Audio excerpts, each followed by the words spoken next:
And we believe in the gospel because it's true. And we need to be able to explain to people why we believe what we believe. And you're going to be better armed to do that in about 40 minutes than you are right now. So if you would, please pay attention and give your warm welcome to Gary Crossland.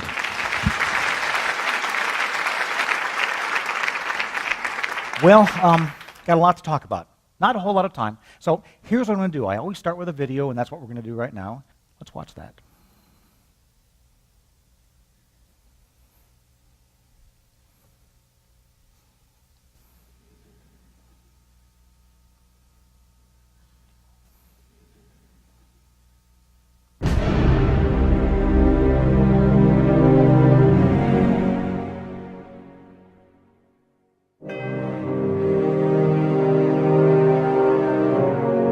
Militant atheism is on the rise. You can't turn on the news today without being exposed to it. As an historian, I am troubled by this because I've spent many years in research which has brought me to the conclusion that the Gospels are an accurate account of the life and sayings of Jesus of Nazareth. In contrast, most of what I see from the atheist camp is either based on junk science or on no evidence at all. But what they can't accomplish through logic and research, they are effectively doing through late-night comedians and lawsuits. Unfortunately, this is taking its toll. This frontal assault by atheists is challenging the faith of many inside the church. And it is getting worse. The percentage of people in America who claim to have no religious preference at all is increasing. And the faith of many believers is being compromised by what they see on television, in movies, and of course, in most universities across America. I believe that every problem in our society stems from a disbelief that Jesus is who he says he is, that he did what is written of him in the Gospels, and that what he said came out of the mouth of God. The Old Testament points forward to the Gospels. All of the epistles point backward to the Gospels. That puts the Gospels in the epicenter of the battle that we are now facing. Critics claim that the four Gospels contradict each other, that they contradict the geography of the land in which their stories are set, and that the written accounts of Jesus became sensationalized over time. How do we deal with this modern challenge to the historic accuracy of the Gospels? To be effective, we knew that the answer had to come from science itself. Do the Gospels actually contradict each other? In the process of answering this question, we did something that had never been done in 2,000 years. We translated the Gospels from the original Greek. Then we broke each Gospel down word by word. Finally, we merged them back together in chronological order, removing all of the duplicated content, like a gospel harmony on steroids. All of that took 4 years to do, and it became what is known today as the Merged Gospels. With this book, anyone can read all 4 Gospels at the same time without missing anything. Question 2. Do the Gospels contradict geography? There are 94 geographic sites in the land of Israel that are referred to in the 4 Gospels. According to prominent guides who are licensed by the Israeli Ministry of Tourism, they know of no one who has been to all of them. That is, until now. The notion of leaving any stone unturned was, in my opinion, unacceptable. So, we literally retraced the steps of Jesus, surveying on location all 94 sites, and capturing the entire process on video. This took 7 years to accomplish. The third question is whether or not the Gospels were corrupted through the process of transmission, or whether they became sensationalized over time. In the process of writing the merged Gospels, I concluded through my research that the 4 Gospels constitute the most reliable history in all of ancient literature. After all, never before the time of Jesus had 4 historians written about the same event or quoted the same person. Moreover, This did not happen again until the invention of mass communication. The four Gospels literally bury every other historic document in a landslide of credibility. Today we are more sure about the spoken words of Jesus than we are about the words of any person in all of ancient history. Why is this relevant to our culture? It's because once people believe in the historic accuracy of the Gospels, it follows that they will believe what is written in the Gospels. Today's social architects appear to be hell-bent on sandblasting the name of God from every public forum, simply for the purpose of sequestering the followers of Christ and their influence on our culture. It has never been truer that anyone who joins the church is born again into a world at war. And there is no doubt that each one of us will die in this fight. But we now have the facts based on research that puts us on the intellectual high road in this contest. While the critics may be louder, they are now far less prepared than we are to enter this debate. And because they have stepped up their game, so have we. Are we now prepared to defend the historic accuracy of the Gospels in the battle for the soul of our nation?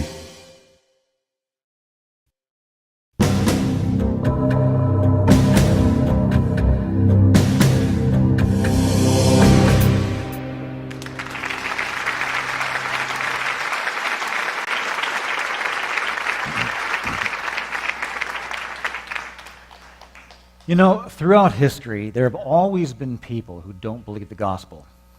Today we see people organized under the premise that no one should believe the gospel. These people are very evangelistic nowadays. They're very aggressive, and they will play basically two games with you. Let me describe what they do. They'll either play this game of straighten you out or take you out. Now, the first game is where they try to help you get over this notion that you have an imaginary friend in the sky. Okay? The second game is where they play this intellectual king of the hill, where they become the smart one in the room and you become the one who's looking for the nearest exit. Now, I am intimately acquainted with the concept of losing family members to secularism. It's happened in our own family, and I'll talk more about that later on. But I am here basically for two reasons. Number one is to tell you that everything you've believed from the gospel is 100% accurate and that history, archaeology, and science proves it. Secondly, I know that some of you have suffered the heartbreak of watching your family members leave the faith. What do you do with these people? How do you answer their questions? I want to start off by saying something about the four Gospels. The four Gospels are four independent histories written by four faithful historians in the first century and within one generation after Jesus lived. Now, during the Roman era, when all this happened, so many details about secular history actually survive and come to us on the testimony of one, or maybe at the most, two historic witnesses. 3 witnesses to any event is very rare, and 4 witnesses is extremely rare. But remember, the Gospels survive and come to us on the testimony of 4 independent witnesses. If you know anything about history, that is absolutely huge. What I want to do this morning is show you the absolute wall of evidence that we have that points to a resurrected Christ in the first century. Now, we have more than 4 Gospels, because during this very same time we have 5 letter writers who wrote 21 epistles about Jesus that all complement the Gospels. Not one of them contradict, they rather validate the stories and the sayings of Jesus. On top of that, we have 15 other non-canonical books, non-biblical books, that could have been written in the first century. We know of 6 that probably were, and of those 6, we're sure that at least 4 of them were. Now let's add up the total. You have 4 independent histories. You have 5 letter writers. Within that corpus, you have 9 people, and in that 9, you have up to 6 eyewitnesses. And then Luke, in his first verse, talks about many eyewitnesses. He says, in the beginning, which means the beginning of Jesus' life, there were many people who were eyewitnesses that delivered their narratives over to me, and that's how I composed my composite gospel. Luke actually is a gospel composed of many eyewitnesses. So, to the original 6, we have now many more eyewitnesses.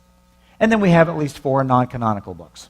That's a total of 31 books written in the first century, which all support the notion that this miracle-working man named Jesus walked out of his own grave. Now, how do I know that is so big? Let's take a look at another man. One of the most written about men in all of ancient history, Julius Caesar, who died in 44 BC. Now, like Jesus, he had 4 historians that all wrote about him, but take a look at the dates. The earliest of these histories was written 141 years after Julius Caesar lived, and the last one was written 275 years after Julius Caesar lived. But remember, all 4 of our Gospels were written within 1 generation after Jesus died.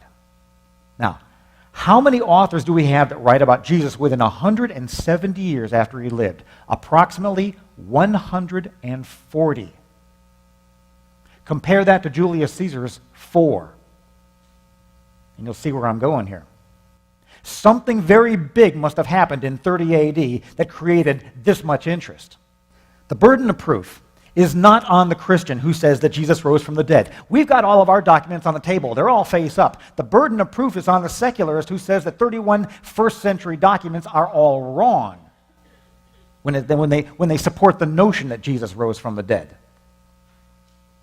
I get a lot of mail, as you can probably imagine. One of the things I often hear is that the Gospels contradict each other, that they quote Jesus differently, that they put sayings in, take sayings out, sometimes whole stories are removed, it's all chronologized differently, all screwed up. So here's what I did. I hid myself away for 4 years. I translated, merged, and chronologized the 4 Gospels, and we broke the 4 Gospels down word by word. Then any 2 or more Gospels that contained the same identical words, that duplicated content was removed, and we were left with what you see there in the merged column on the right-handed side. Now, that merged column was then reformatted into another part of a book, the same book, that looks and reads like a normal Bible. So someone can actually do serious Bible study with this parallel section, we call it, and someone can actually do casual reading in the harmonized section. Now, what did we prove by doing this? We proved that the Gospels do not contradict each other, except in the way that these Greek authors translate the original words of Jesus into Greek, and that is it. Now, one of the reasons that people like the merged Gospels so much is that when you read the Gospels in merged format, things come to the surface that you never saw before. Most people read the Gospels by reading them in series or doing spot reading. That's what most people do. But when you look through the lens of the merged format and you see them all at the same time, things come to the surface that were buried just under the word-for-wordness of the Gospel, and you see things you've never seen before. I get a lot of mail from people who are telling me all about the things that they see. I can't go into much of that right now, but you're going to see it when you get the book. Now, we produced an audiobook. The audiobook took us about a year to do. And because of, we have 185 different music scores in it. Not one track in this audiobook duplicates another track as far as music is concerned. Now, back to the email I get. I often hear this, that the written Gospels contradict the land of Israel, the land in which all these stories are set. So to verify our work, here's what I had to do. My wife and I went back and forth to Israel many, many times. We went to every single site that is referred to in the Gospels. There are 94 of them.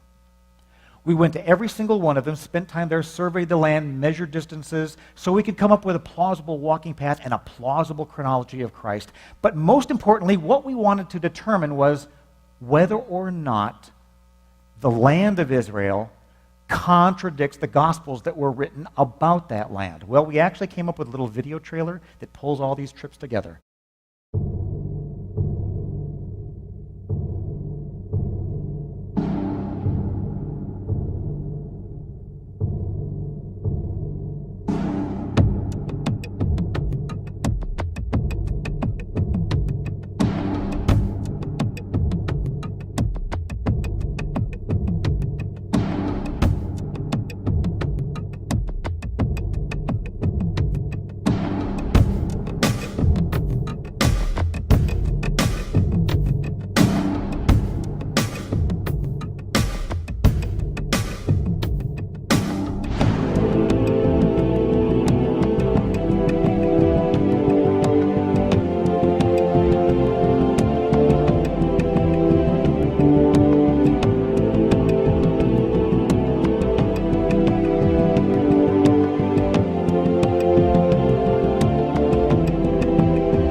So what did all this prove?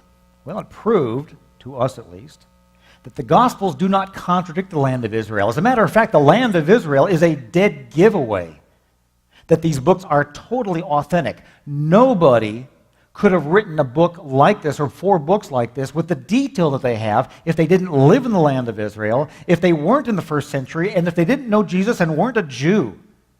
There's no way they could do that. They would have too many mistakes in them if those conditions were not met.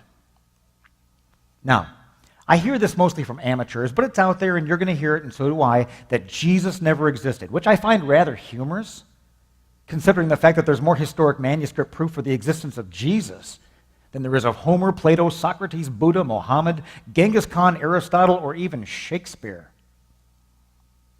Some people tell me, well, you know, the written Gospels were corrupted over time. I mean, they were probably so messed up that we don't even know what the original authors said. Okay? Let's do a little fact check. Today, there are over 26,700 handwritten copies of the New Testament in our possession. 5,800 of these are in the original language of Greek. Today, we are almost 100% sure that every word we have in our Greek New Testament is what the original authors wrote. In fact, there are 5 times more Greek manuscripts today that we have containing the words of Jesus than there are of all persons in the history of the world combined. That is how much data we have. Now, here's a question I occasionally get. Why is the murder of all these Bethlehem boys, as told in the Gospel of Matthew in 3 verses, why is this not recorded in any other secular literature? If this was such an atrocious event, why did nobody write about it other than Matthew? And there's actually a very good reason for that. You see, in the first century, Bethlehem was a town of about 200 people. Now, in a city that size, how many people do you think you would be male under the age of 2? Maybe 5? Okay. So how big of an event was this? When you look at it that way, it probably wasn't very big. But I'd like to compare this event to another event in ancient history, and that's the burning of Rome in 64 A.D.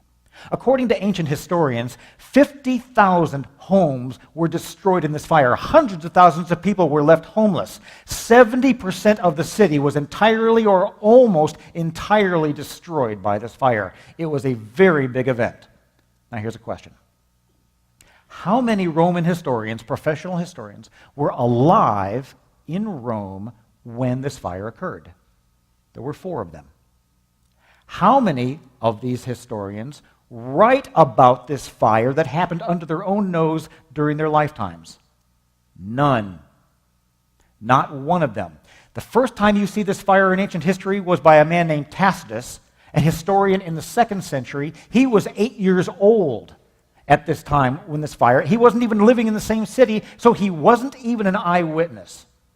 So if 4 professional historians totally ignore the biggest news item of their life that happened in their own hometown, then why do we have such a big problem with the fact that they ignore the fact that Herod killed 5 babies 1,200 miles away?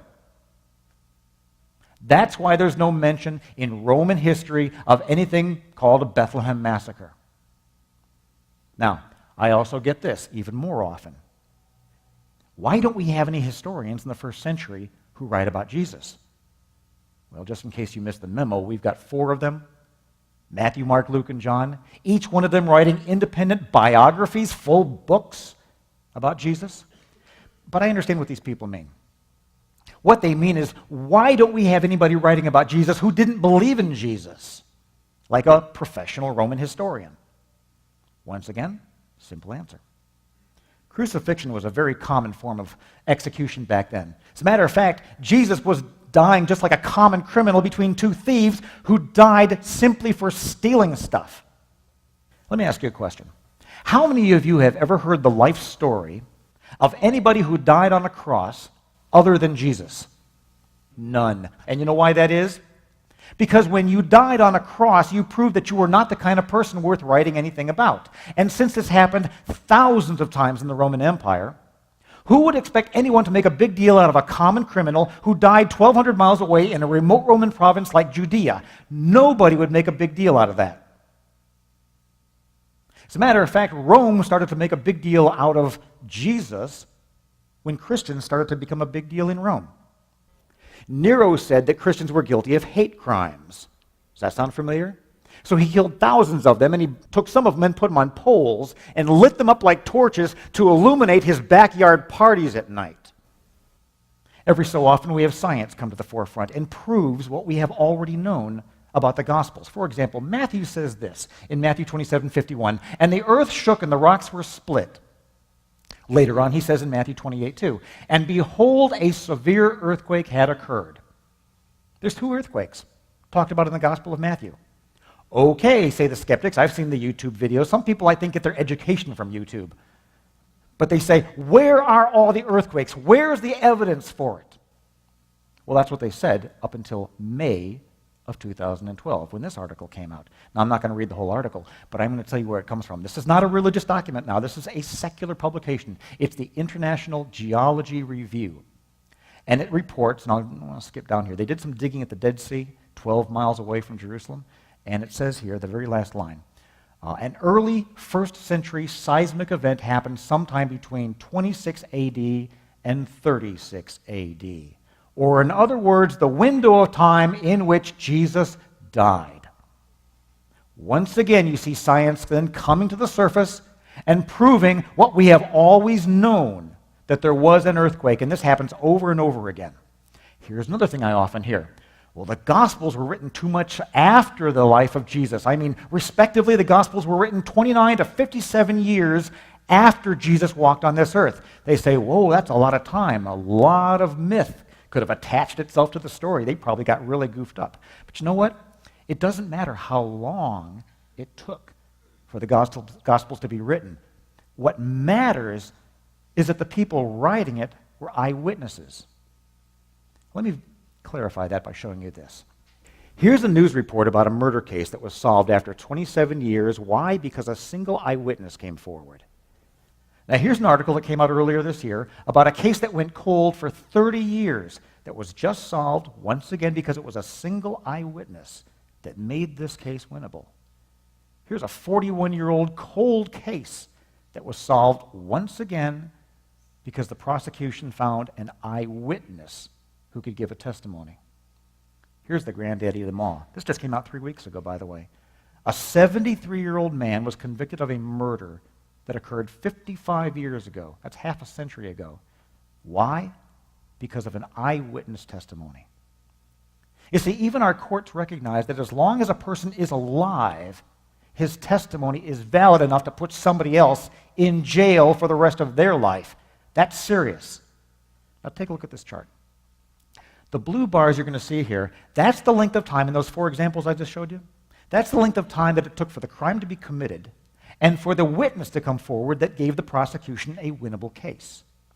Compare that to the green bars. Now what that is, that's the length of time between when Jesus walked on the earth and when the gospel writer that you see there at the bottom wrote that gospel. Now when you put those two together, you've got almost an exact matchup. What are we saying by that? That tells us that no matter how long it takes for a gospel to be written, as long as the person was an eyewitness, his testimony is as valid as it would happen the very next day. Now, the skeptics think they've scored some points when they open up the books and they say, oh, well, look, the person's name is not in these books. The author's name's not even here. We can't even prove who wrote these things. And I say, whoa, time out. That's the way it is with every non-fictional biography. Well, not all of them, but most of them, virtually all of them, in ancient history and in modern history, the name of the author is almost never in the book. Let me show you 2 good examples. Here is War and Peace by Leo Tolstoy, published in 1869, 1,225 pages. That's a lot of pages. That's, much bigger than the Gospels, and a lot of chances for him to put his own name in his book. How many times does his name appear in this book? None. Want something more recent? How about The Rise and Fall of the Third Reich by William Shirer? Once again, 1,000 pages, much bigger than the Gospels. How many times does his name appear in this book, in the original copy of it? None. So you haven't scored any points by saying that the person's name is never in there, because that's virtually the way it is all the time. You know what's so amazing to me? Is not that we have so many people who write about Jesus within one generation after he lived. What's so amazing to me is we have so many people writing about him over 400 years before he lived. You know, we've got a lot of prophecies in the Old Testament about Jesus, 50 of them very specific. Well, a very smart man named Dr. Peter Stoner, a mathematician, weighed in on this subject, and he calculated that for any one person in history to satisfy even 8 of these prophecies would be 1 in 100 quadrillion. Now listen to this. There were 4 men who were in Jerusalem on the weekend that Jesus allegedly died and rose again. There were 4 men in Jerusalem on that day who wrote books that we have today. Now, maybe somebody else wrote some books. We don't have those. 100% of all the men who were in that city at that time, who were in a position to know and wrote something that we have, say that there was a miracle-working man named Jesus who walked out of the grave. 100% of all the witnesses agree who were there that we have say that Jesus rose from the dead. And you could not build a more solid case than that. Now here's the criticism I hear the most. That the early Christians invented myths. And that virtually everything from the death of Jesus onward is pure fiction. I say, well, okay. That's fine. If that's the case, then why did these gospel writers write with such incessant detail about the physical properties of this man who's been resurrected? And they never give this story a rest. Breathing on them, cooking breakfast for them, eating fish, walking through walls, letting them touch his wounds. Does a myth cook breakfast? They've never cooked breakfast for me. Here's something else I hear a lot. That Christians believe in myths, but that atheists don't. Well, the opposite is actually true. Christians believe in documented history. Atheism is in fact based on a myth. Let me show you why. Atheists denounce Christianity by lumping Jesus in with all these mythical characters. Well, let's define the word myth. According to the dictionary, myth is a traditional, legendary, or imaginary story or person that has no determinable basis of fact. And they say that Jesus was just a normal guy, a charismatic Jewish preacher, a zealot. He attracted a lot of followers. The stories about him became sensationalized over time. He definitely wasn't God in the flesh. And when he died, he stayed in the grave. Okay? There's only one problem with that person. He never existed.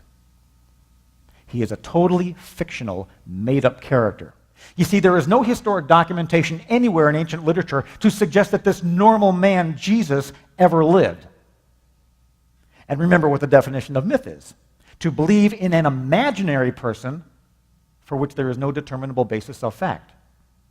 In other words, atheists believe in a myth. They say they don't believe in myths, but to undeify Jesus, they have to replace him with a fictional character that has no history whatsoever. But in contrast to the atheist mythical Jesus, there's a ton of evidence that suggests that there was a real man in the first half of the first century named Jesus who died on a cross and walked out of his own grave. Did you ever think you'd see the day when Christians base what they believe on historic documented evidence and atheists base what they believe on faith? Is this bizarre or what? That it actually takes more faith to believe what the atheists teach you, which has no historic evidence, than to believe what the gospel teaches you, that has overwhelming historic evidence. The irony is huge. And besides, isn't this creation of a mythical Jesus by the atheists the very same thing that they accuse Christians of doing? They literally have to invent the history that they believe in. And in the rejection of documented evidence, the atheist has one choice and one only: to ignore history and to invent an imaginary person that only exists in their minds. Look at how we have just turned the tables. The very thing that they accuse Christians of is the very thing that they are guilty of. Someone once wrote to me and said, there's no historic proof that Jesus was anything more than just a mere man. That's actually not true. There is no historic proof that Jesus was a mere man. 40 days after Peter was caught lying to save his own neck, if Jesus was still in the grave, why is he caught preaching with such boldness on the Temple Mount under the Sanhedrin, of all people, who put Jesus on the cross, who delivered him up to Pilate? If Jesus was still in the grave, how do you take all these apostles who ran like scared rabbits in Gethsemane and account for their behavior after that? Watching Jesus die on the cross was enough reason for all of them to keep their mouths shut, because they didn't want to end up there as well. So what event took place that made them boldly stare down death and associate themselves with Jesus?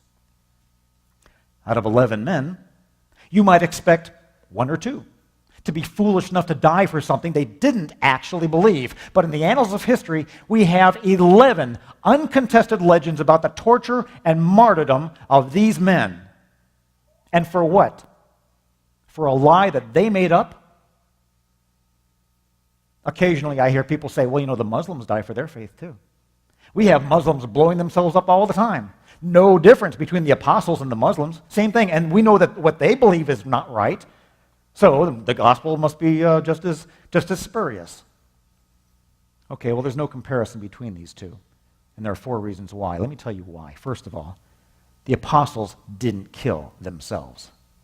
Number 2, the apostles didn't take anybody else with them. Number 3, and this is the big one, the Muslims die for what they believe is true. But if Jesus did not rise from the dead, then the apostles died for what they knew was false. And it's my contention that not even a Muslim would die if they knew that their religion was false. Let me put this another way. The Muslims died for what they believe is true. The apostles died for what they knew is true. Here's the 4th reason. The Muslims never knew Muhammad. The apostles knew Jesus. The Muslims never did a line of sight with their main man. They're separated from him by 1,400 years. They can't prove that he said what the Quran says he said or did what it says that he did. They can't prove that. In contrast, the apostles lived with, traveled with, slept, ate, spent all their time with Jesus, and knew full well if he was still in the grave or not. And what they knew, they were willing to die for. But it wasn't just the apostles. In the first century, thousands of Christians were willing to die for Jesus. In the 21st century, we have people who say, well, Jesus didn't rise from the dead. If that is true, explain this.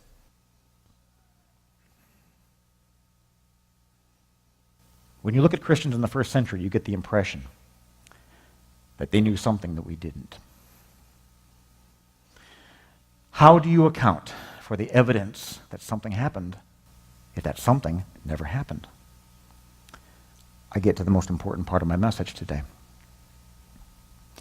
I am intimately acquainted with the reality that your family members leave the faith. We've prayed some of them back in. Some of them have come radically back in. Some of them haven't. I have learned through my experience, and I've argued with many of them, I've learned through my experience that arguing doesn't work, at least not for me. And the reason for that is debate is what this is really all about for them. This is what they like to do. This is their home court. Let me give you an example. Let's say you were playing on a sports team, and you got beaten by another team. What do you say? Would you say, well, we got beaten by this other team. Let's just go ahead and join that team. No, you don't do that. What do? You back off. You go back into practice, and you say, well, let's just go ahead and practice so someday we can come out again and beat them, or maybe somebody like them. And that is what this is about for them. Christianity eventually took over the Roman Empire, but how did they do this? By logic? No. It was by love. And I've been asking this question all along. How do you account for the evidence that something happened if it never happened? Now, I want you to take that personal. I'll tell you how. Here's the hope I want to give you. You might be praying for someone. We prayed for people for years, 12 years sometimes, and they came into the faith. And you keep asking that prayer. You keep praying that these people are going to get saved because God's going to answer that prayer. Some of you just heard from God. God's going to answer that prayer. But the reality is it may not happen in your lifetime. It is going to happen because God's a prayer-answering God. But what's going to change the hearts and the minds and the lives of these people? Is it going to be logic and argument? It wasn't in my case. You probably know me well enough to know now I can argue the wallpaper off a wall. Didn't work. I want you to remember something. Changed lives change lives. What works with the hardcore doubter is not both of you getting your boxing gloves on and going into the ring and blinging it out with some theological boxing match. What works, and what worked for us, is love, gentleness, respect, and consistency, and prayer. And we were very firm in our beliefs. And it has nothing to do with your religious beliefs and your religious practices. It has to do with love. Because here's what's going to happen. This is what's going to happen to everybody. Everybody grows up and they realize that their tired old arguments against religion just don't work for them anymore. And their cheap shots against the gospel just don't work for them anymore. And they're going to summons down way within and try to find this homemade solution for themselves that works. Or else they're going to look over the landscape, see what's new out there, and when they do, they're going to see you. And when they see you, they're going to ask the same question that you ask when you see these people on crosses in the first century. They're going to say, how do I account for the evidence that this person changed when the change they say is attributable to an event 2,000 years ago? How do I account for that if the event never happened? This becomes the greatest proof that the gospel is true. You see, the greatest argument that Jesus rose from the dead is your changed life, and it's about love. And what they're going to see, because it always happens this way, when you fall so deeply in love with God, when you love Him with all of your heart, that love fills you so much, it has got to go somewhere. It goes out into the hearts and minds of people within your 3-foot circle, so that what they see when this is bouncing off of you, it bounces off of you intact. And what they're looking at suddenly is no longer you, but they're looking at, shall I say, the resurrected life of Christ in you. Bingo. See, there's your proof. You don't have to be a geek like me. I'm a lightning rod. People just want to slug it out with me. But the proof that Jesus rose from the dead is in what the gospel has always been about. It's always been about love, and that's why these people are going to get saved. Now, I'm going to stop talking. And before we close this out, I'm going to show you another video. And then after this is done, Pastor Larry is going to come up and close the service. Okay? All right. Here it is.